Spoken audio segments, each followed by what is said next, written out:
रामकृष्ण हरी माऊली. मला आईनं आळूची पानं घेऊन यायला सांगितली होती, म्हणून मी आळूची पानं घ्यायला आले. किती हिरवीगार आळूची पानं आहेत बघा, आणि आळूच्या पानांच्या खालीच पुदिना पण आहे. दोन्ही पण किती हिरवंगार दिसतंय बघा.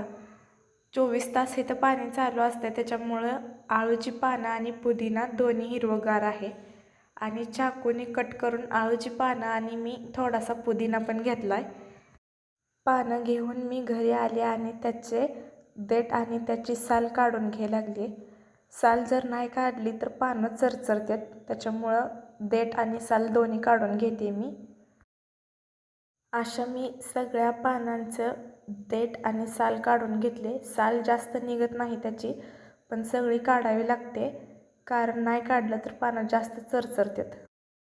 आणि हा हिरवागार पुदिनाचा सुगंध तो खूप छान येतो. किती हिरवागार पुदिना आहे बघा.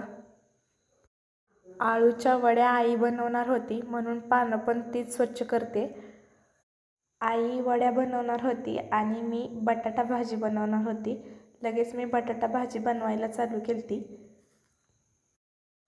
फोडणी देऊन झाल्यावर त्याच्यामध्ये लगेच मी असं बटाटा टाकून घेतलंय आणि ते थोडा वेळ तेलामध्ये शिजू दिलं आणि नंतर त्याच्यात लगेच मी पाणी टाकलं.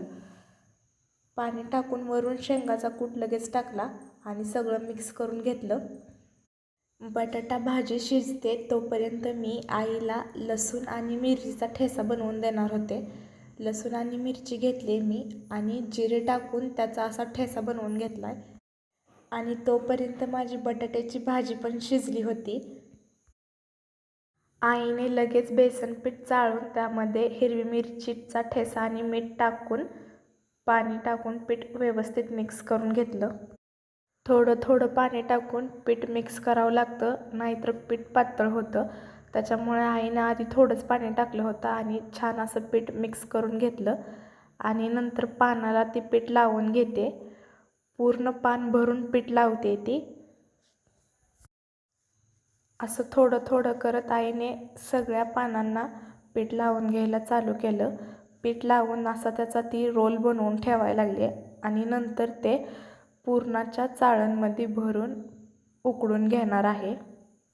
पातेल्यात पाणी उकळून घेतलं होतं आणि त्याच्यावर ह्या सगळ्या वड्या ठेवायला लागली.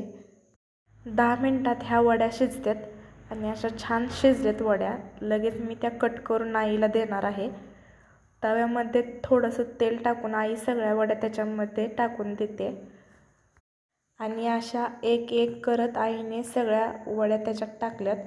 तव्यामध्ये वड्या टाकल्यामुळं त्या कडक होतात. जास्त तेलात जर वड्या भाजल्या तर जास्त कडक होत नाहीत त्या, त्याच्यामुळे अशा तव्यात फ्राय केल्यासारख्या वड्या आई भाजते. अशा सगळ्या वड्या तिनं नीट भाजलेत. या मग माझ्या आईच्या हातच्या आळूच्या वड्या खायला.